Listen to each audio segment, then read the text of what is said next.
Hey everyone, Namaste. My name is Sahrudh, aka the Toy God, and I'm back with another video. And in today's video, I'll be reviewing the latest episodes of the Pokemon Master Journeys anime, which is the 74th episode and the 75th episode of the Pokemon Master Journeys anime. Note that this is a two-parter arc, and I'm going to do a combined review of both the episodes because it is a two-parter arc. And if I did review them individually, it would lack a focus and it would be misjudgeful. So that's why I'm reviewing both the episodes in the same video. So if you do like this video, please rock smash the like button, serve the subscribe button, and do leave your comments in the PC below. With that out of the way, roll the intro.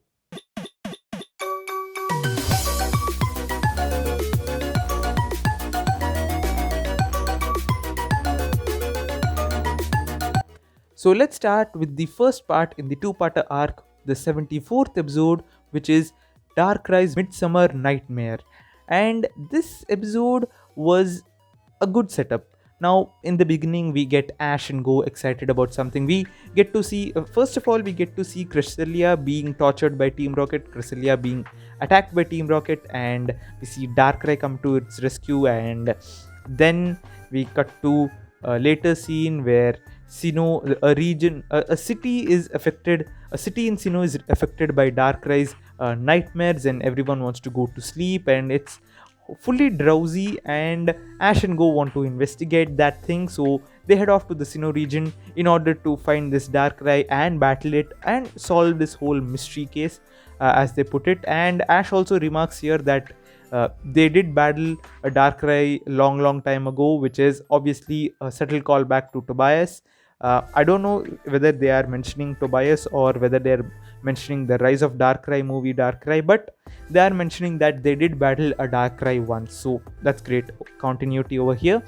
And if you and now that Ash and Go have gone, the only one left is Chloe, who has just completed a school, and summer has started for her. Summer vacation has started for her, and Professor Cerise has promised that he and his family are going to go on a summer vacation to another region to enjoy their holidays. However, this time Professor Cerise has something important to do, which is a research about Pokemon eggs, a lot of Pokemon eggs that he has, and hence he cannot be able to go to the holidays. Neither can Chloe's mom, neither can Chloe's brother. So Chloe decides to go on her own, which is great over here. So in the beginning, although in the beginning we see that it's sort of like an Ash motivated episode, Ash focused episode, or Go focused episode, or mainly Ash and Go focused episode, we actually get the actual focus here, which is Chloe. So over here we see that Chloe wants to be independent and wants to explore, wants to go on a holiday on her own. She wants to go to the Sinnoh region on her own and enjoy her holidays, enjoy her vacation. So she sort of displays her independence, which is far apart from her naive character, which was shown from the beginning of the series. So I guess even though the writers delayed her character arc, I think they have properly set it up to here so that Chloe can grow a little more individual, independent from her whole family and school thing. So that's a good direction if you'd ask me. So Chloe leaves off to Sinnoh region and she explores the Sinnoh region. She goes out shopping, she goes to different malls, and she does see a person on the television, which happens to be a cameo from Johanna, which is Dawn's mom, as we all know. But seeing Johanna return in this episode was actually good for me, because even though it is subtle reference, it is a subtle continuity detail, and I loved it. Now Chloe and Evie get lost in a forest while they want to ride a bus, while they are on the way to catch a bus. They get lost in a forest because they think that it is the shortest way possible, and although they get attacked by a bunch of Starly, and they go even deeper into the woods, and that's where they decide that they should be camping until day happens, or should I say dawn happens, foreshadowing. And they wait, they make some they cook some food for themselves, and in the meantime, suddenly out of nowhere, a Piplup comes barging in and into their cooking, into their soup, and eats the soup. And we also get to see its trainer, who happens to be none other than our favorite character of not our favorite, but if you'd ask me, my favorite character of the Pokemon Diamond and Pearl series, the ever gorgeous, everlasting, ever waifu, Diamond and Pearl waifu, Dawn. So we get to see Dawn in this episode, and Dawn meets Chloe for the first time, and that's when they discuss a lot. They discuss a lot and they sleep, and Dawn helps Chloe do her hair because when Chloe wakes up, it's all messed up and she thinks that she can't do her hair. And Dawn sort of like acts as an independent trainer figure so that Chloe can take some inspiration and be independent uh, from the whole burden of her family, and be independent as a trainer, start her own trainer journey. So that's a good direction. Now, Chloe has come here to witness a contest, and Dawn also thinks like, yeah, we are going to attend this contest, but over the way, while they're on their way out of the woods, this they face a lot of distractions, and Dawn being Dawn, says her signature catchphrase, which is "Daijobu Daijobu," as we all English fans, English dub fans know, it's no need to worry, no need to worry, no need to worry.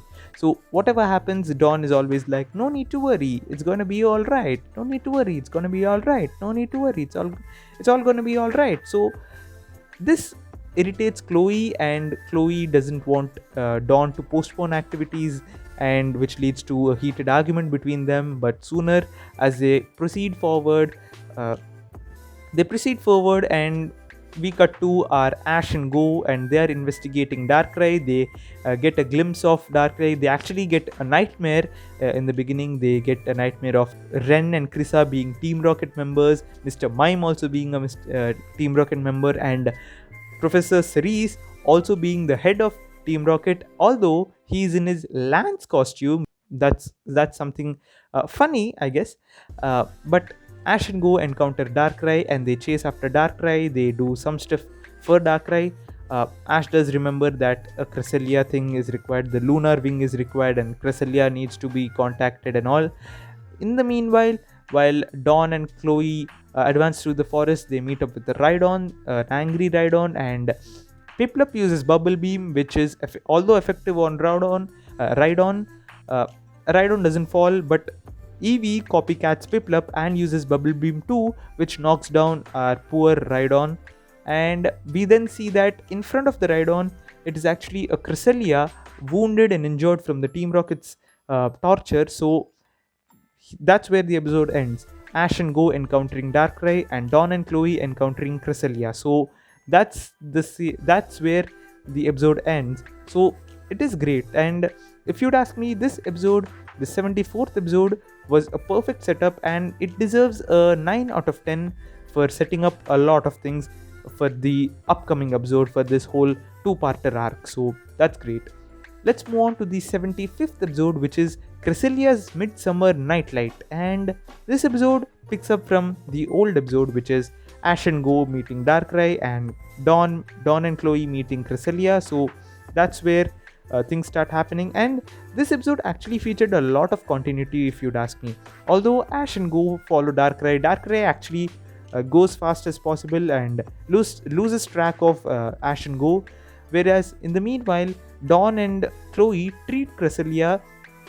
Dawn uses a special herbal formula, and when Chloe asks whether how she got to know about this special formula, she tells, and this is something I really loved about this episode. She mentions Brock, and she mentions how she got to learn this stuff from Brock, and how Brock is an aspiring Pokemon doctor. And that Brock reference was really made me happy, because as a Diamond and Pearl fan, Ash, Dawn, and Brock, the trio was perfect, if you'd ask me. And seeing Dawn recall Brock, similar to how she recalled Brock in the Black and White series, it really made a lot of sense, and it really made me happy. But then, as we all know, Cresselia is getting healed, and then all of a sudden, Team Rocket comes. Team Rocket comes and tries to attack Cresselia, while then Darkrai suddenly appears to defend Cresselia.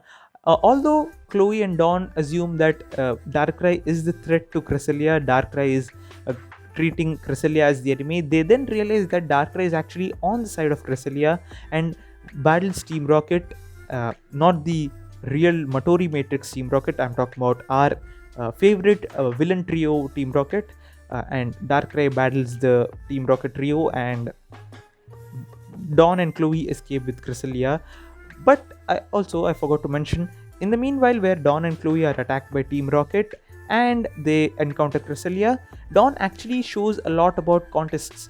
She tells about the coordinating skills. She displays herself in the dress she presents as a contest coordinator, and she displays her contest skills by asking Piplup to do a whirlpool and do all those amazing stuff we all used to experience during the Diamond and Pearl series and the Advanced Generation series, and to an extent the XY series. So we get Dawn training Chloe regarding the contest thing, which is good and maybe a foreshadowing, I guess, for Chloe to take up a future contest coordinator role. But who knows? But it was a good setup if you'd ask me. And Chloe and Evie also imitate the same performance, yet they fail. However, it is only a stepping stone for success. As I was mentioning, Darkrai tries to defend Cresselia, and Cresselia, Dawn, and Chloe go far away from that place, where they actually meet up with Ash and Go. And that meeting is also perfect, amazing, excellent, mind blowing. Ash meeting Dawn for the first time after many years, or I don't know how time passes in the Marvel Cinematic Universe. Sorry, wrong universe. Pokemon Cinematic Universe. So I don't know how time passes in the Pokemon world, but it has been long since Ash saw Dawn. So that meeting was perfect, and Dawn and Ash have a conversation. Dawn also reminds, actually, Ash remembers Brock again. So we got two callbacks to Brock in the same episode, which is completely amazing. Although something I forgot to mention in the old episode was when Dawn actually mentions Ash in an indirect way, and Chloe also remembers that she has a friend who acts similar to Ash, and then Ash sneezes. So that was a funny thing in the previous episode. I forgot to mention right now, but the basic point is Ash and Dawn meet, and the whole group meets, and it's completely amazing to see that happen. And while we are enjoying this reunion, this is the perfect time where Matori Matrix jumps in and they attack Cresselia. They try to capture Cresselia, but as we all know, Darkrai comes and Darkrai saves the whole thing. Darkrai attacks Team Rocket, and although it loses some power, uh, and Team Rocket is almost about to overpower Darkrai, Cresselia wakes up, and Cresselia uses its moonlight energy to give power to Darkrai, and Darkrai again wakes up. Basically, Ash used his Pikachu, Dawn used her Piplup, Chloe used her Eevee, Go used his Cinderace. All of these were just to take down the other Team Rocket Grunts Pokemon, but the main focus here was Darkrai and Cresselia. So all that was amazing. The Motori Matrix is sent back. They are attacked and they are sent back, so they are defeated. And Cresselia and Darkrai, after this whole battle, they rejoin together and they leave towards the moon set.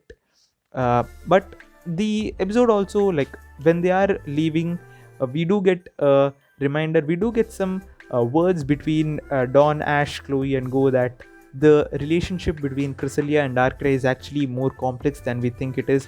They are not enemies, but mostly they are friends. We all misjudge that they are both enemies to each other or something like that. That was the whole point of this episode when they are leaving. And when morning happens, Ash, Chloe, Dawn, Go, all of them play near the beach. They're having a wholesome moment in the summer. It's really great if you'd ask me. So this was the two-parter arc, the two-parter summer special arc. So it does take place in summer for Japan, so it's great to see that happen.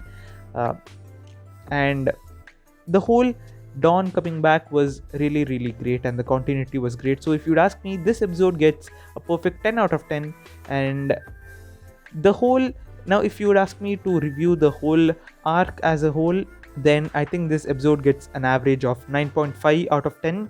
And what I loved about this arc is they set up Chloe as an independent character.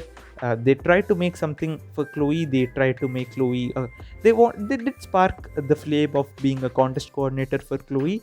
They brought in Dawn back, and it was a great idea. Although I really back I did do a lot of back bitching about Dawn in my why Dawn returning is a bad idea video, but I think Dawn returning was a good idea, so that proves my point otherwise. So I'm sorry if I offended you guys with that video, but Dawn really did a great job in this episode.